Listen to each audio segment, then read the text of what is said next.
Imaginen ahora un infarto o muerte. Muerte súbita.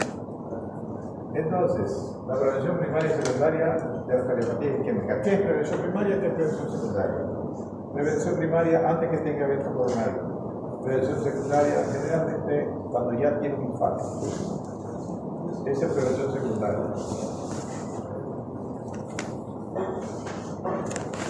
Algunos factores de riesgo no se modifican. Ustedes tienen todos los factores de riesgo ahí. No se modifica la diabetes, no se modifica la hipertensión, no se modifica la genética, pero sí se puede controlar, especialmente la hipertensión, la dislipidemia. Controlando previene o demora las coronariopatías y sus complicaciones. Tratamiento de lípidos retarda la aterosclerosis o produce en su regresión. Hablamos de que las estatinas son para el colesterol, los hidratos para los triglicéridos.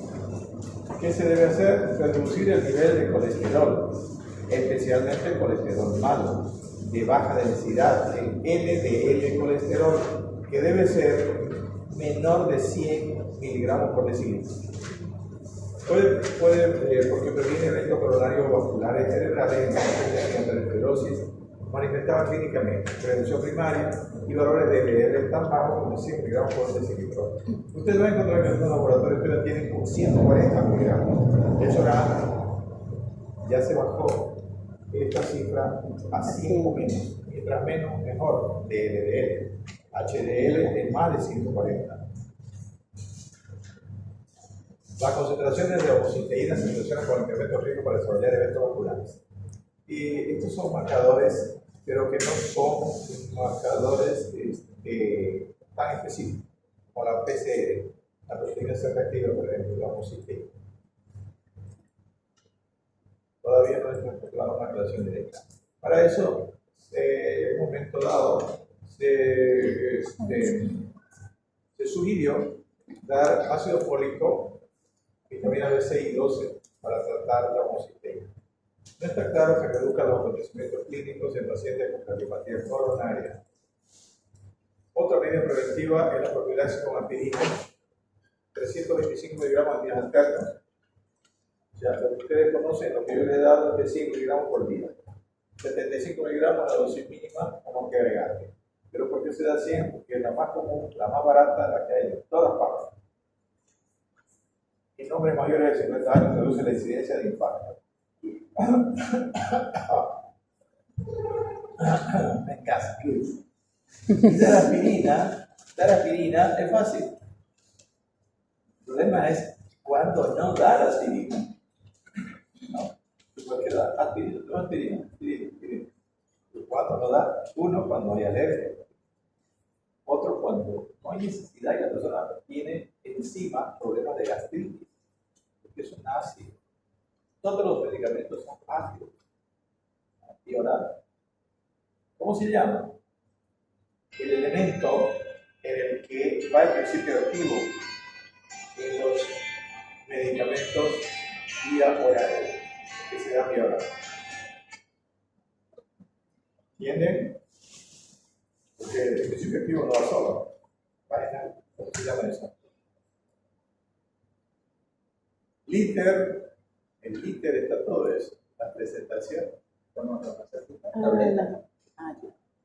Pero ¿cuál es el elemento? ¿Cómo se llama?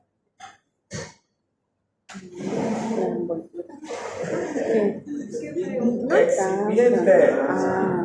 Y en una preparación líquida, ¿cómo se llama? Eso lo tienen que saber los médicos. Emulsión. Vehículo. Ahí va.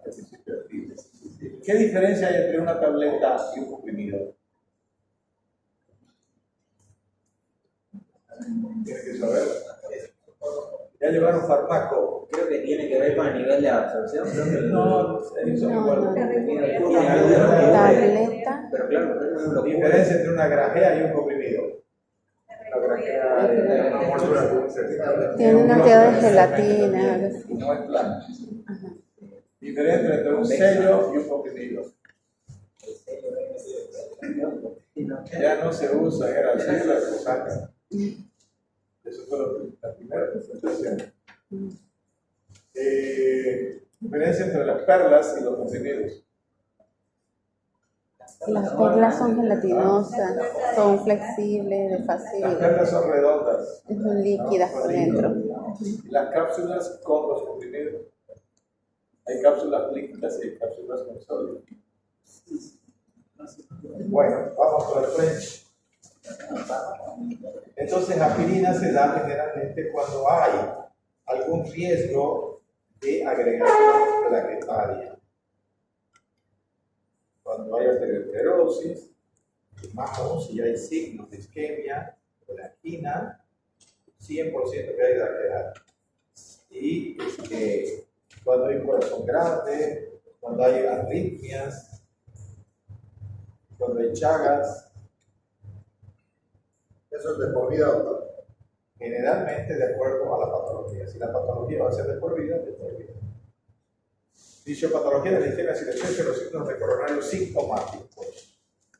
Dentro de la evolución de la cardiopatía isquémica, lo típico es que produzca dolor. Ya vamos a ver cuáles son las características, no solamente del dolor, sino los síntomas que presenta la cardiopatía isquémica. Pero hay algunas situaciones que se presentan diferentes. Ejemplo, la isquemia silenciosa. La persona puede ser infartarse y no estar sintiendo nada. Pero hay síntomas coronarios que son sintomáticos. La arteriosclerosis coronaria avanzada y aún la obstrucción completa puede permanecer como clínicamente silenciosos. Quienes generalmente, las personas mayores, no diabéticos.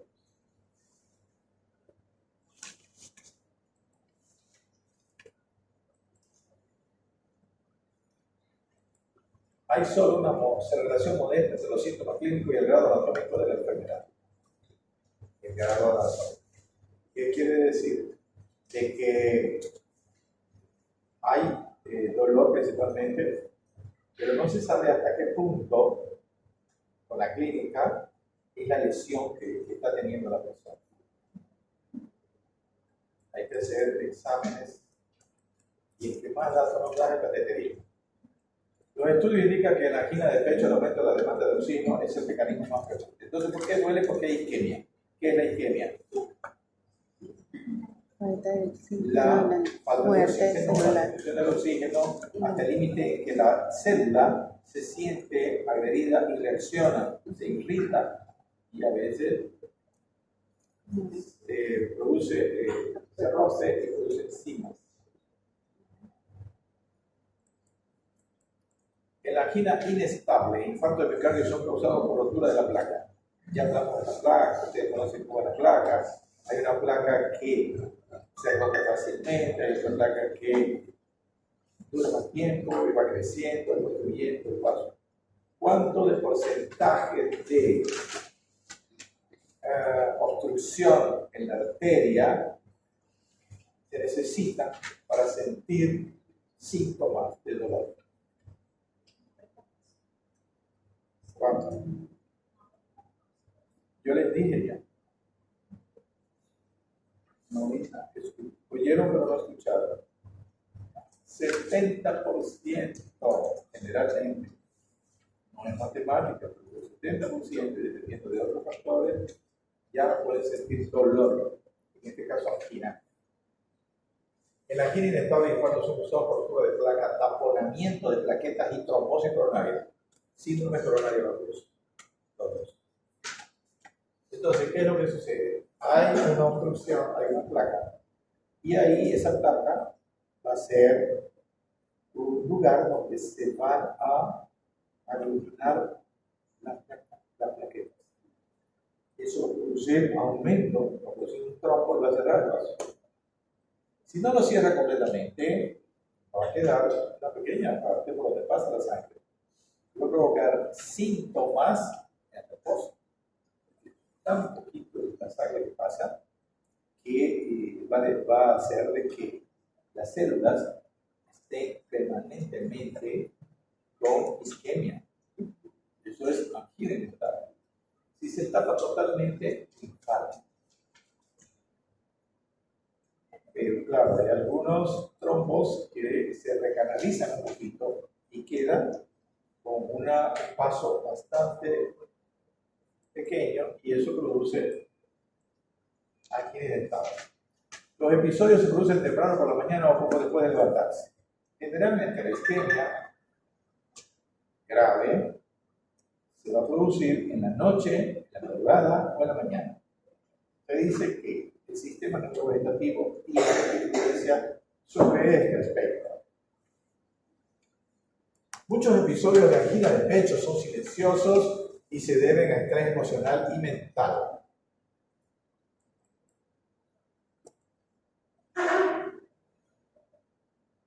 Hibernación y aturdimiento miocárdico. Estas son modalidades, formas dentro de la evolución de la cardiopatía isquémica, formas de presentación. Algunas personas pueden tener esta forma.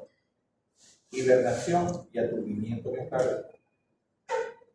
Ahí vamos. Las áreas del miocardio que están subperfundidas persistentemente, que tienen obstrucción de un vaso, subperfundidas persistentemente, pero aún viables, quiere decir que la célula no ha muerto, está viva, solamente que está sufriendo una isquemia, pueden desarrollar una disfunción contráctil sostenida. Superfundidas persistentemente, pero viables, puede desarrollar una disfunción contráctil sostenida. Si tienen la oxigenación necesaria, pues la capacidad de contracción de esos miocitos va a estar disminuida. No se van a contraer igual. No tiene la capacidad porque le falta oxígeno. A este fenómeno se lo llama hibernación miocárdica. Ya ustedes saben que la hibernación es una comparación con un animal que en el invierno se echa a dormir y disminuye todo su metabolismo. Parece representar respuesta de adaptación, pero puede conducir a insuficiencia ventricular izquierda. Con el tiempo, entonces, estas células van a perder capacidad y puede llegar a producirse insuficiencia ventricular izquierda por isquemia.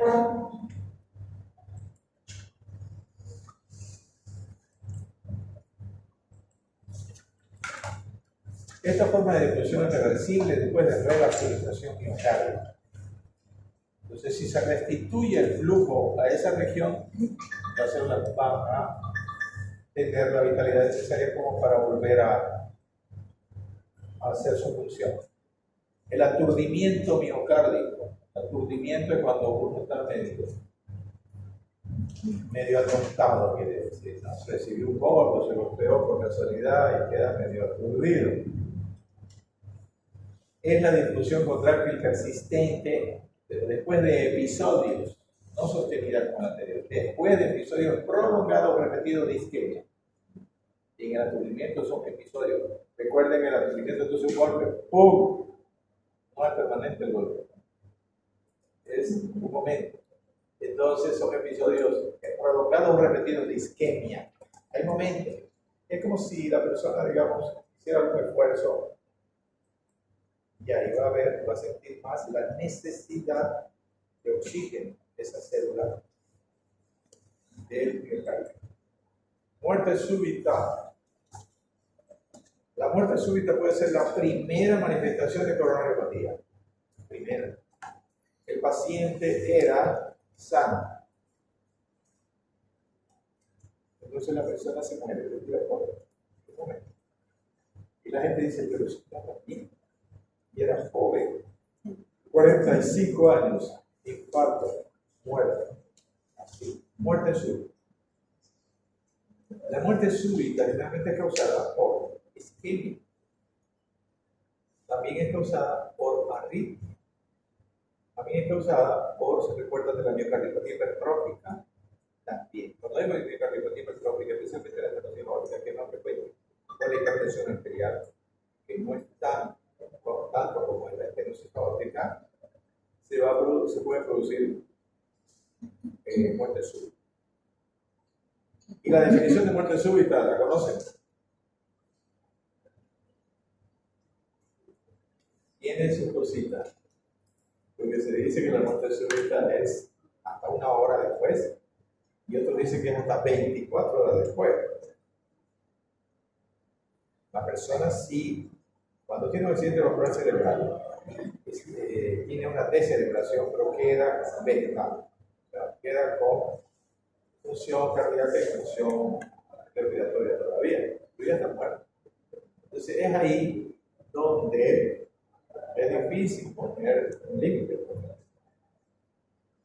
porque puede ser de que por alguna razón, de repente el diagnóstico no es el verdadero y la persona se suicida. Entonces, la muerte súbita. Además, de acuerdo a la medicina legal, la muerte nunca es instantánea. Nadie se muere así, se va muriendo poco a poco. Que muere primero el cerebro, entonces las células nerviosas, y después van muriendo los otros tejidos. Lo último que muere son las uñas, los cabellos. Puede ser la primera manifestación de coronariopatía, es hasta la cuarta parte de los pacientes, pero es más frecuente en pacientes con infarto previo. Infarto previo, porque generalmente no es la zona del infarto la que generalmente produce la arritmia, es la zona que queda entre el tejido funcionante y la cicatriz,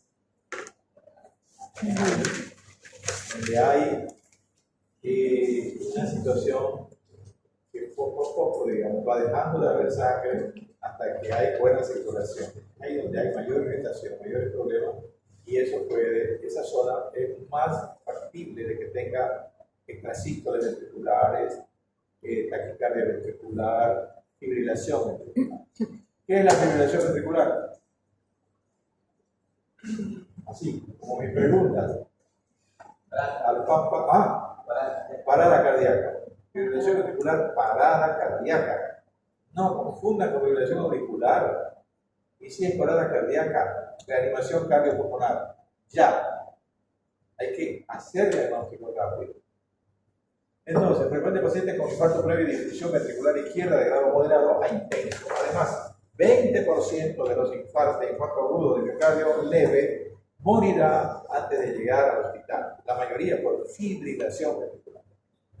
Aproximadamente.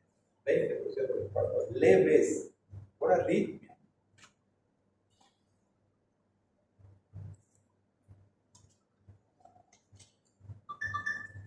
Angina de pecho. Muy bien. Vamos a hablar entonces de angina de pecho. La angina de pecho que vamos a explicar es dentro de la patología crónica, en relación a la placa. Esa placa que tiene una cubierta fibrosa, que no se rompe fácilmente y que va obstruyendo el vaso. ¿Ya? Es un proceso largo, no es a que se rompe fácilmente y hay muerte súbita. ¿Cómo hacemos el diagnóstico en angina de pecho? Hay que decirlo que todo dolor en el pecho, todo dolor, podemos decir que es una angina de pecho, hasta no probar lo contrario. Pero por supuesto que hay muchas causas de dolor de pecho, entre ellas el síndrome de Tietze, que es el osteocondritis, neuritis, miositis, todo eso, dolores en el hombro, que también se manifiestan en el precordio, si es en el izquierdo o el derecho. ¿Por qué los dolores en el hombro van a manifestarse también en el precordio? Porque los músculos que se insertan en el hombro también tienen hacia el esternón. Entonces, por eso también va a sentir la persona.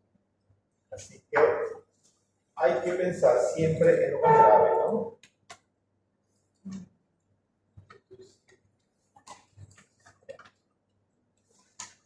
El diagnóstico, entonces, primero pensar en lo más grave y de ir descartando.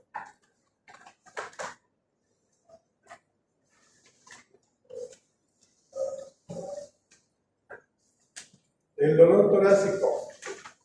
C. Dolor torácico precordial que puede ser precipitado por estrés o ejercicio. Se alivia con el reposo rápidamente o con nitratos. ¿Por qué dice se alivia con reposo? Porque generalmente va a ser precipitado por esfuerzo. Al contrario de la angina inestable, que se va a presentar en reposo. Y si se presenta en reposo, ¿qué interpretación le damos? Angina en reposo, ¿qué interpretación le damos? Quiere decir que el cuadro es grave, casi un infarto. Ese sería el verdadero preinfarto, la angina inestable. Eso sería el verdadero. Pero ahora sé, diagnóstico de preinfarto de todo. ¿No? Preinfarto. Dolor torácico precordial que puede ser precipitado por estrés o ejercicio, se alivia con reposo rápidamente con nitratos. Nitratos son vasodilatadores coronarios. La nitroglicerina o los nitratos como el nitrato, el mononitrato de isosorbide, el dinitrato de isosorbide. Segundo, evidencia en el electrocardiograma o gammagrafía de isquemia durante pruebas de dolor o estrés. Aquí tenemos que tener en cuenta solamente el electrocardiograma. La gammagrafía no hay en cualquier lado. ¿Ya? Para nosotros, para nuestro medio, electrocardiograma. Y tercero, demostración angiográfica de obstrucción significativa de vaso coronario principal. Eso es cuando se hace un cateterismo. Para nosotros, que sirve también para el infarto. Para hacer diagnóstico de infarto o angina, tres cosas. Primero, clínica, quiere decir dolor de pecho, principalmente. El dolor de pecho de la angina y del infarto tienen algunas diferencias. Hay cosas que son parecidas. Segundo, el electrocardiograma típico. Y tercero, enzimas cardíacas. En la realidad, esos tres elementos ustedes tienen que tener en cuenta para diagnóstico de un infarto. Cuando está pasando por la emergencia del hospital, como te digo, alguna emergencia, llega un paciente con dolor de pecho, entonces, clínica, electro y enzimas. ¿Cuáles son las enzimas? CKMB, que es la isoenzima de la CPK, creatina fosfoquinasa, y troponina T o troponina I.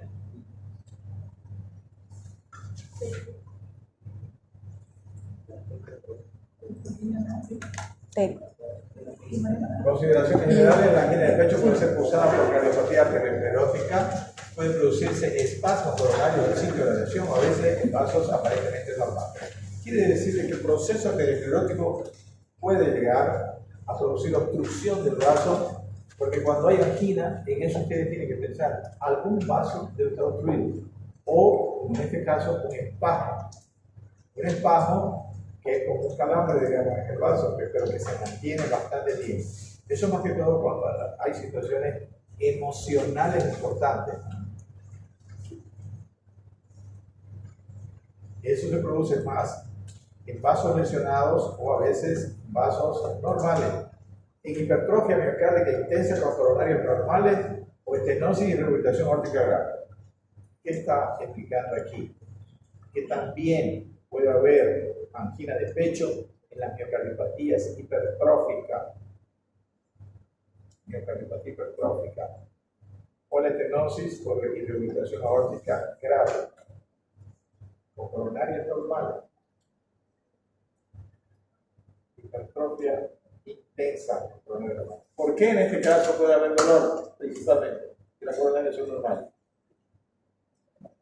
Ya lo dijimos, ya lo explicamos. En hipertrófica. Sí. aumentar el tamaño del corazón, aumenta también la necesidad de irrigación. Y no hay El tamaño no suficiente. aumenta, aumenta el grosor de la pared. Dijimos que no solamente lo que importa es el aporte, la disminución del aporte, sino las necesidades del tejido. En este caso son por las necesidades mayores, Un aumento de demanda. aunque el flujo sea normal. Produce aquí. Claro, cuando va a hacer un esfuerzo porque va a necesitar con esta cantidad de oxígeno. Y eso es la estenosis aórtica. Y en la insuficiencia, ahí no hay hepatitis. También lo dice, o por lo menos algo. Ahí tienen que recordar la anatomía y la fisiología. ¿Cómo se produce la irrigación de la coronaria? ¿En qué momento del ciclo? Así que, lean, por favor.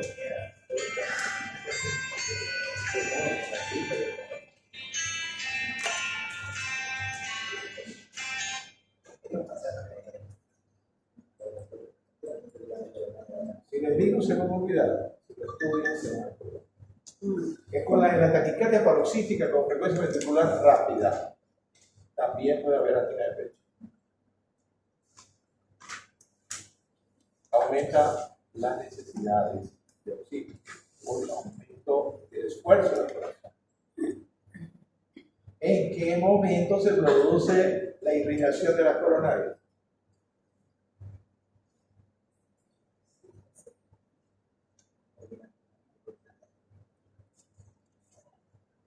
En la diástole, principalmente. Y si hay taquicardia, ¿qué pasa con la diástole? Disminuye el tiempo de diástole. Ay, no hay suficiente Aumenta el irrigación. gasto del corazón porque se está contrayendo más veces y no se está irrigando. Pocas veces hay angina con coronarias angiográficamente normales y sin otras causas identificables. A esto se ha denominado síndrome X. Flujo inadecuado en la microvasculatura, pronóstico bueno. O sea, hay casos que no tienen explicación. ¿Saben quién a veces lo confunde a uno? ¿Saben? Las mujeres. Las mujeres son enigmas. Son un enigma. Hay casos así. ¿No? Que parece y no se mueve. Que no tiene nada que ver, sino que su fisiología.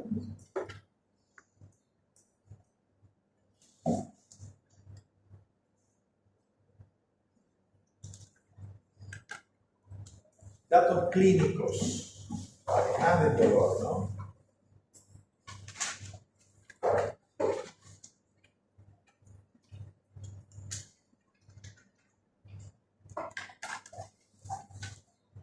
¿Cómo vamos a hacer diagnóstico? Tenemos que ver antecedentes. La persona viene, tengo dolor de pecho. Entonces, ustedes indagan todo el detalle del dolor. Le tienen que sacar todo lo que se refiere al dolor. Desde cuándo, cómo es el dolor, en qué parte, si se va para algún lugar, cuánto tiempo le dura, en qué circunstancias, todo.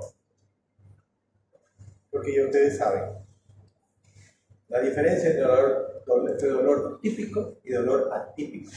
Esa es una forma de diferenciar el dolor por coronaria de cualquier otro dolor del tórax. Dolor típico, coronario. Dolor atípico de cualquier otro órgano del tórax. Circunstancias que precipitan o alinean la angina. Eso tienen que preguntar en qué momento se siente dolor. Porque como es angina estable, se va a presentar siempre o generalmente por algún inducida, por algún factor. Lo más frecuente, esfuerzo y emoción. ¿Ya? Lo más frecuente. Cuando la persona hace esfuerzo, va a sentir dolor. Se emociona y va a sentir dolor. La angina se produce más con la actividad y se alivia con el reposo. Las personas que hacen esfuerzo sienten dolor y paran y en 3 minutos desaparece. Típico. Ejemplo, ejercicio de músculos torácicos, extremidades superiores o angulación rápida cuesta arriba precipita ataques. Principalmente el esfuerzo con la parte superior del cuerpo va a precipitar un ataque más que con la caminata, por ejemplo, porque eso es más frecuente. O sea, el organismo está adaptado. El paciente prefiere permanecer en posición erecta y no acostarse. Cuando el paciente siente dolor en el pecho fuerte, hace todo lo contrario de que cuando tiene dolor abdominal. ¿Qué hace la persona cuando tiene dolor abdominal? Se queda quieto y se encoge. ¿No? Cuando hay dolor en el pecho, no se queda quieto, no se sienta ni se echa. ¿Qué hace? En nuestro medio, ¿cómo se le llama eso? No, ¿qué se le dice a la persona cuando estoy con dolor? Entonces, ¿qué le dice? ¿Qué le aconseja? Paseate a ver si te pasa. ¿Sí o no? Entonces, tenemos que conocer nosotros también, ¿no? la nomenclatura que se usa para entender. O si no, la mujer le dice al marido, el pecho, el hombre va. Y voy a dar algo, no, me voy a pasear, de repente me pasa. Vamos al médico, no, yo creo que me va a pasar. Se pasa, pero es al cementerio. Por eso es que hay más viudas que viudos. El hombre se muere primero porque no va al médico, como remedio, es el superhombre, ¿no? Nunca le pasa nada, ¿no? El paciente prefiere permanecer en posición erecta y no acostarse.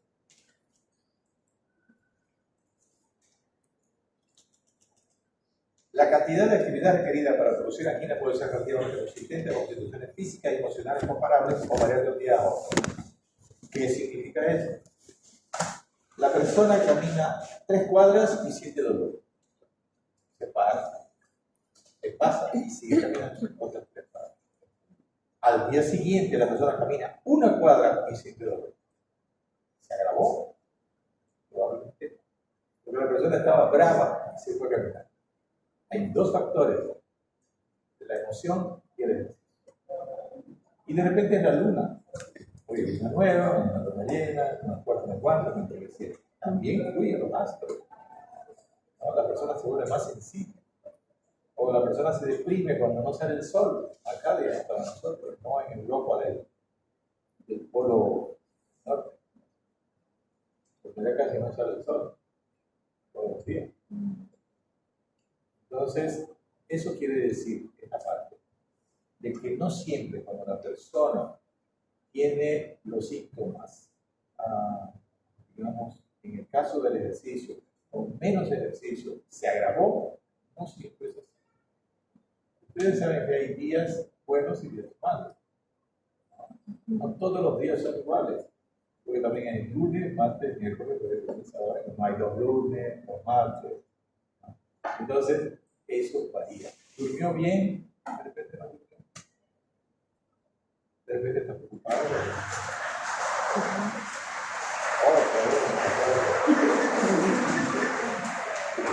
Suele presentarse después de las comidas en el periodo de excitación o exposición al frío. ¿Por qué después de la comida? Todo lo que haga que haya menos irrigación en el corazón puede provocar dolor. Entonces, ¿dónde va la sangre después de que uno come? Especialmente si come, ¿qué cosa? ¿Qué es lo que es más difícil de digerir? La carne, proteína. Las grasas. Demora más. Entonces la sangre se va ahí a la digestión. Mayor posibilidad de tener dolor. Igual la exposición al frío. Algunas personas cuando cambian del calor al frío, quiere decir calor cuando están en una habitación que está con calefacción y salen al frío y vasoconstricción.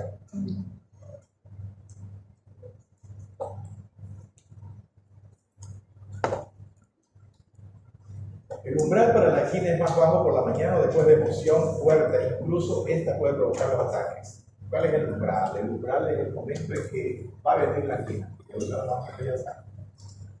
Es más bajo por la mañana, o sea, la persona está más expuesta. Por eso dice que ejercicio es hacer en la tarde.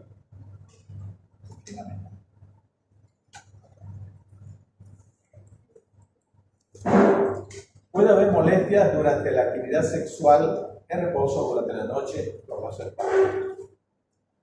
cualquier cosa que aumente el gasto puede provocar, porque ya está en el límite el flujo.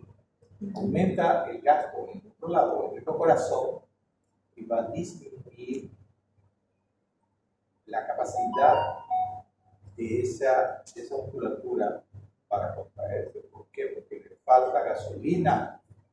Oxígeno.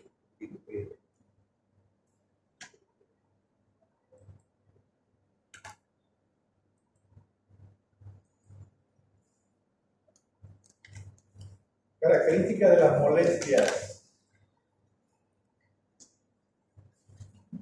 Esto es para que ustedes vean que las personas no tenemos una forma o una sola denominación de lo que la persona siente. Las personas tienen dolor u opresión. Otro dice, me duele. Otro dice, me aprieta. Otro dice, tengo un ardor también. Otros dicen, siento una presión, sofoco, me falta aire, adolorimiento, sensación de tirantez, siento que se abre el pecho, estallamiento, una gasa, como si estuviera gas, indigestión o una molestia más característica. Esas son las expresiones de las personas que sienten. La molestia de la angina nunca se localiza de manera precisa y no es pasmódica. Uno pensará de que la angina tiene que estar en un lugar, como que dice aquí, nunca se localiza de manera precisa. Sí se localiza, pero no es un punto. Y no es espasmódica. ¿Qué quiere decir eso? Que no es cólico. No es músculo liso. Músculo liso en general produce cólico. El músculo estriado no produce cólico. Ubicación y radiación. Entonces, se va a ubicar en 80-90%. La molestia se siente por detrás o ligeramente hacia la izquierda de la parte media del esternón. Retroesternal, un poco hacia la izquierda. Retroesternal y un poco precordial. Ahí se va a sentir generalmente. Puede irradiar a cualquier dermatoma, C8, cervical 8 o dorsal 4.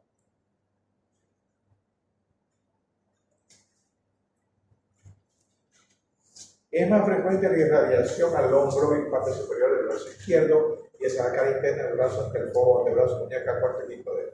Generalmente las personas, en general, ya conocen de que uno de las características del dolor es que va hacia el lado, hacia el brazo izquierdo, hacia la parte cubital, desde los dedos también, quinto, cuarto, y hasta la mitad del tercero dedo andar. Eso es lo que sabemos, ¿eh? Por eso cuando siente dolor del pecho empieza a sentir dolor, pero no siempre. Es nomás porque se va a sugestionar. Muchas veces así, pero no siempre. Puede ir hacia los dos brazos, puede ir solo al brazo derecho, puede ir hacia atrás, interescapular, y puede ir hacia el cuello como si le apretara. Esas son las irradiaciones que tienen.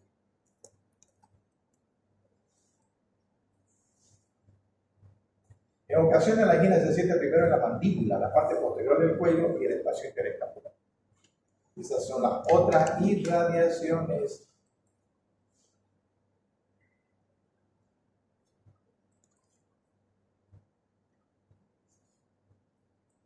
Duración de los ataques de angina. Duración breve y cede completamente sin dejar molestias al dejar de hacer actividad física. Dura más o menos 3 minutos. Fíjense que solamente está hablando de actividad física.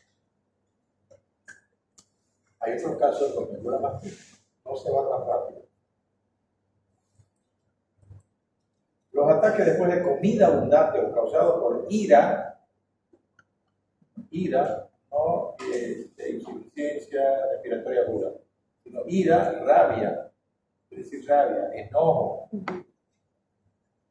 duran de 15 a 20 minutos.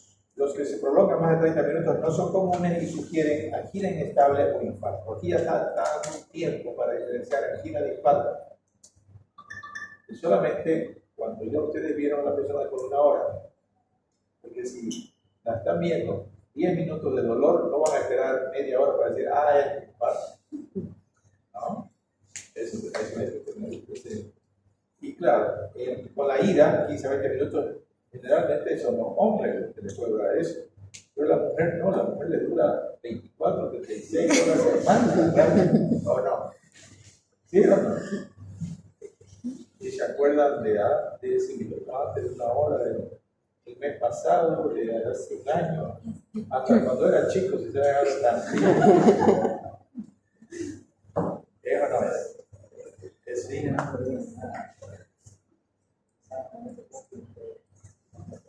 5. Efectos de la nitroglicerina. Un factor para el diagnóstico es la nitroglicerina sublingual. Aborta variablemente el ataque de los nitratos profilácticos, permite la práctica de más ejercicio o previene totalmente la angina. ¿Qué quiere decir? La nitroglicerina casi no hay acá, pero se usaba sublingual para hacer vasodilatación de los vasos coronarios. Entonces, para que entre la sangre y se vaya la angina. Y también sí se puede usar los nitratos, porque aquí está diciendo que se puede usar a largo plazo biorado para mantener vasodilatados los vasos. Producen un poco de tolerancia con el tiempo. Ahora, por ejemplo, no se usa el dinitrato de isosorbide, que era el que más se utilizaba entre 10 y 20 miligramos. Casi no se usa porque causa tolerancia con el tiempo y porque produce dolor de cabeza. Con más dolor.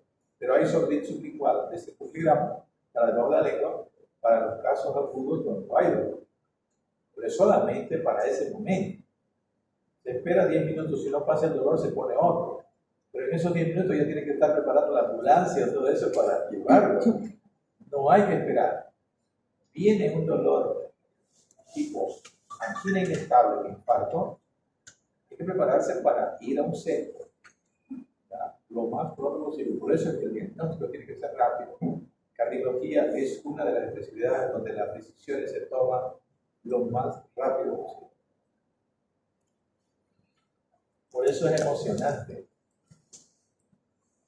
Factores de riesgo. Estos factores hacen más probable el diagnóstico, pero su ausencia no sirve la angina. ¿Qué quiere decir? No podemos contar, a ver, usted es hombre, tiene 60 años, ya, tiene sobrepeso, no hace ejercicio, ¿no? Tiene colesterol elevado, 5 cosas, seguro que es fácil, ¿no es? ¿No es así? Ya saben cuáles son los factores principales para pensar en infarto o angina. 2 factores. Herencia genética, colesterol y podríamos decir el sexo, hombre. Entonces, los diagnósticos no se hacen así, a ver, ve entrar a un paciente, a ver qué tendrá. Le voy a preguntar. Se hacen ya cuando ustedes ven al paciente que entra y dicen, ya, el hombre debe tener tantos años, tiene como una cara de dormido, ¿no? Su mujer lo acompaña con cara de brava, ya tiene que ir sacando conclusiones. Y de ahí el hombre se sienta y la mujer empieza a decir pues algo, ¿no? A mí me pasó una. La mujer habló todo el tiempo y el señor no lo nada. Estaba infantando. No lo dejaba hablar. Se murió cuando salió de mi consultorio. ¿En serio? ¿De verdad? No, bueno. ¿Ustedes creen que no hay esos casos? Sí, yo sí creo. Paciente bien, cardiológicamente bien, doctorada la presión, sale y a la cuadra se muere. ¿Qué tuvo? Una fibrilación espectacular. ¿Qué va a hacer?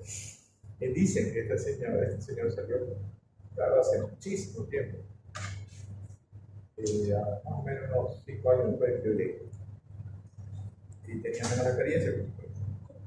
Se fue, dice, en un taxi, creo que vivía en Montero. Y en el taxi falleció. Porque el señor no dijo nada. O sea, la mujer no puede, no estoy criticando, pero la mujer no puede sentir, o aunque sea su hermano, su padre, no puede sentirlo. Tiene que ser la persona la que tiene que decir. Y hay casos, por supuesto, que la persona no tiene casi nada, pero grita. Hay otros que realmente están enfermos gravemente. Entonces nosotros tenemos que saber interpretar también tan fácil, pero sí, no solamente creer en lo que dice.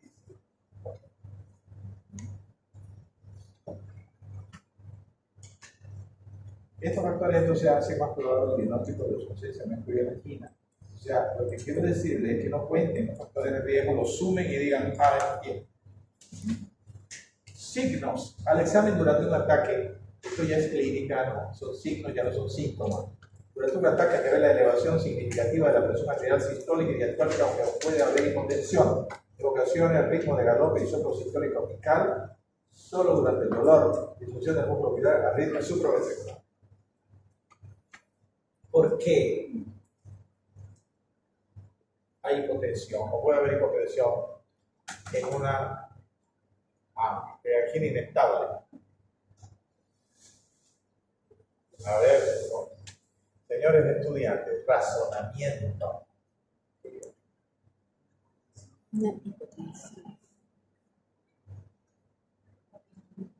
¿Cuál sería el razonamiento? ¿De qué depende la presión arterial? Los vasos, los bomba. ¿Qué es lo que va a estar con problemas principalmente en este caso? La bomba. La bomba. ¿Por qué? Porque parte de esa bomba, un sector importante, tiene que ser importante para que disminuya la presión, no está contrayéndose. Por lo siguiente, esa bomba ha perdido un porcentaje importante de su capacidad de contracción y de expulsión de sangre. ¿Simple? Sencillo. La sangre continúa la misma. Los vasos teóricamente también. Isquemia de pared, entonces, doctor. ¿Cómo? Isquemia sería. Una angina inestable, he dicho. Claro, pero lo que usted dijo, digamos, ahorita es que está comprometido un grupo celular, digamos, importante. Claro. Por ejemplo, una descendente anterior, rama de la coronaria izquierda, al inicio de la descendente anterior. Entonces me va a tomar casi toda la pared del ventrículo izquierdo, la pared anterior del ventrículo izquierdo. Había un señor que alguien estuvo en la práctica, un señor mayor, flaquito, que tiene problemas de vesícula y que tenía que operarse porque tenía cólicos frecuentes. De la silla de ruedas. Y estaba con 90, 60. Yo incluso no le quise dar más que media tableta de furosemida, porque si no me iba a disminuir el volumen. Y con poca bomba, de repente me hacía más hipotensión. Pero una colega le dio una tableta y por suerte no tuvo tanto problema. Así que, y tenía en el electrocardiograma QS desde B1 hasta B5. QS.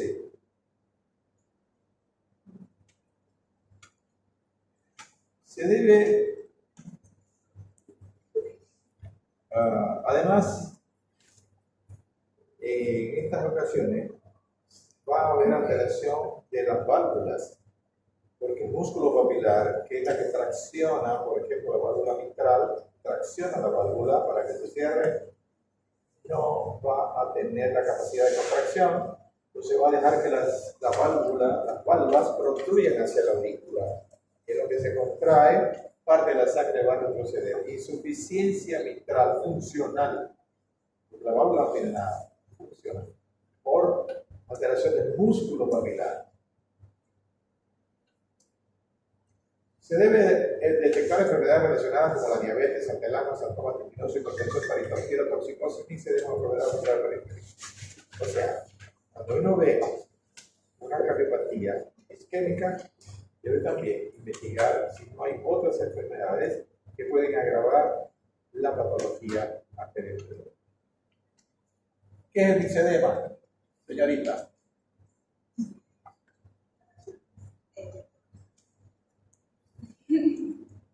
Eso es el ixedema. No, la edema en la parte inferior del cuerpo. Nada. Ixedema es el cuadro que se presenta en el hipotiroidismo crónico. Lea. Lo demás no me pregunto porque ya lo saben. Tirotoxicosis, hipertensión, sarcomas tendinosos, acumulación de grasas en las articulaciones, estenosis e insuficiencia aórtica, miocardiopatia hipertrófica, inflamación válvula mitral, ya que llega a producir angina y otro tipo de dolor torácico. Esto de aquí significa que tenemos que investigar. Hay una valvulopatía aórtica, es estenosis, es insuficiencia, hay hipertrofia miocárdica, hay un colapso de la válvula mitral, porque ya hablamos hace poco de que puede producir angina, no por las lesiones de la coronaria.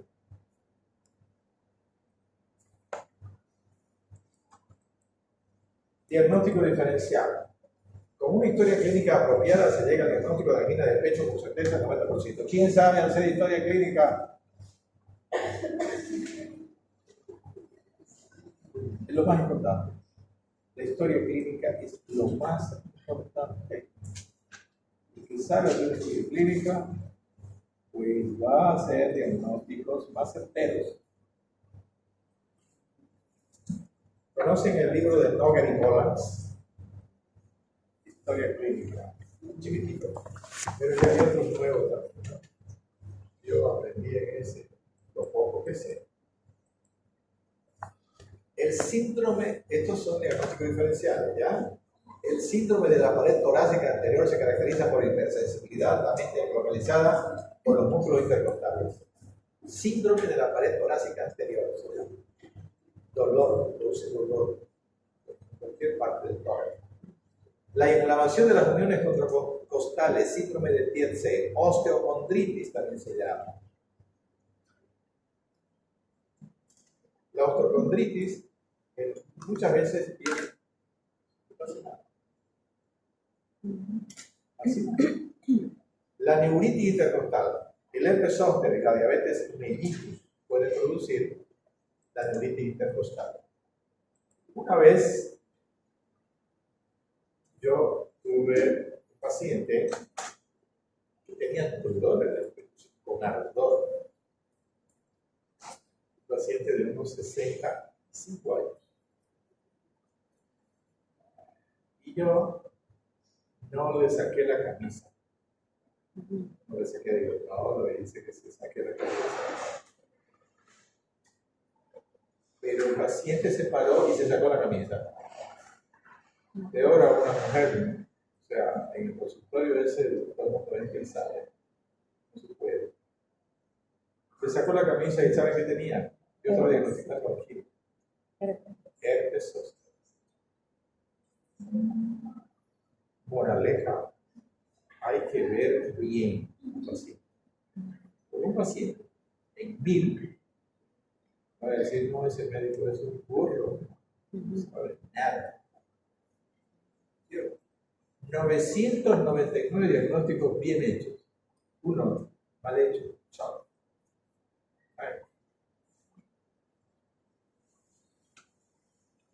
Pero me di cuenta más de que el paciente me ayudó. La enfermedad de la columna cervical o torácica que afectan a las raíces posteriores provocan dolor torácico intenso. Enfermedades de la columna. 2. Nervios intercostales y los que van abajo. La úlcera péptica, esto es algo raro, pero se puede dar. Me contaba un amigo chileno de que una vez le pasó eso.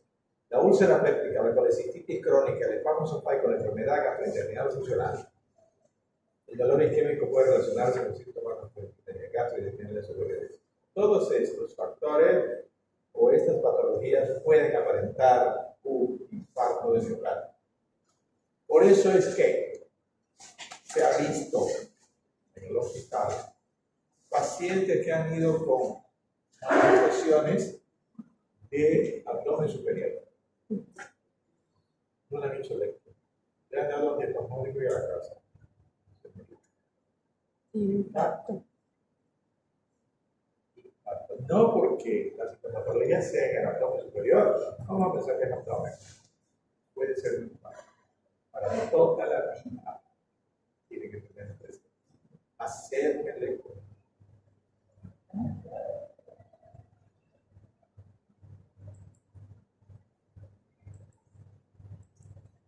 Las lesiones degenerativas del hombro izquierdo, parestesias, pueden provocar parestesias y dolores de movimiento. Ya les comenté eso, ¿no? Los dolores en el hombro pueden ocasionar dolores. El neumotórax, este es otro factor. Este fue el de mi amigo. Neumotórax espontáneo, embolia pulmonar y neumonía pueden simular infarto. Dolor tipo infarto.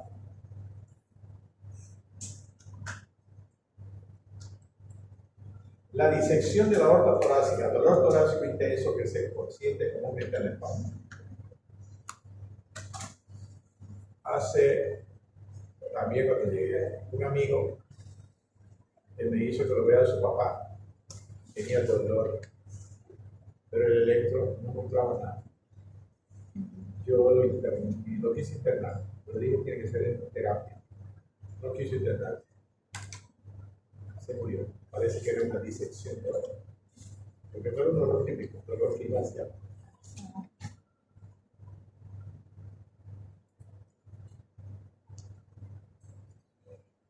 Otros trastornos cardíacos pueden, como la pericarditis.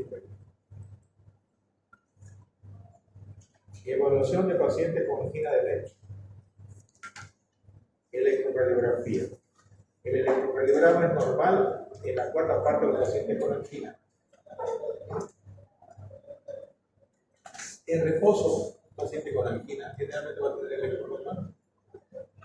Por eso es que en este caso se hace el test de esfuerzo para hacer que con el esfuerzo probablemente aparezcan las alteraciones isquémicas, que fue una pregunta del examen que la mayoría no respondió.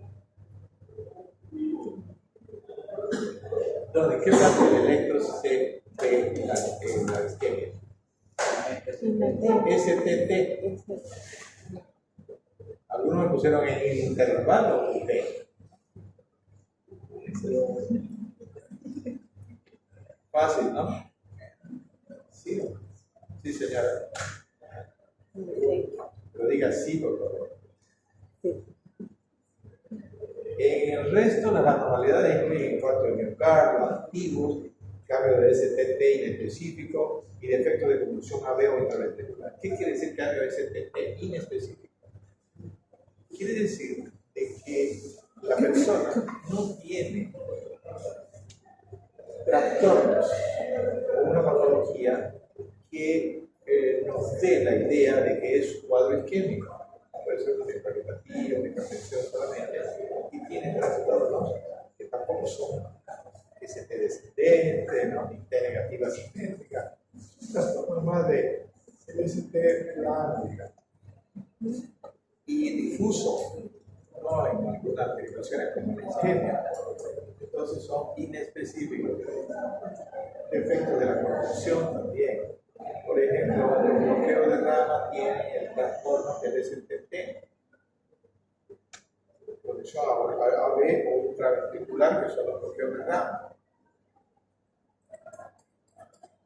Durante la angina, depresión del segmento ST horizontal o descendente que revierte luego que desaparece la isquemia, aplanamiento o reversión de la onda T, menos frecuente elevación extensión del segmento ST, sugiere isquemia transmural intensa por edema coronario. Ya vamos a ver, cuando veamos infarto, la clasificación de infarto Q e infarto no Q. Y en este caso de angina, los trastornos isquémicos, aplanamiento, inversión de la onda T, ¿no? Son trastornos de tipo subendocárdico. Y supradesnivel es el trastorno del miocardio transmural cerebral. Bueno, nos quedamos aquí, nos faltan 3 diapositivas y después Chagas lo terminamos el jueves. Pero mientras tanto, ¿quieren que les lea sus notas? Sí.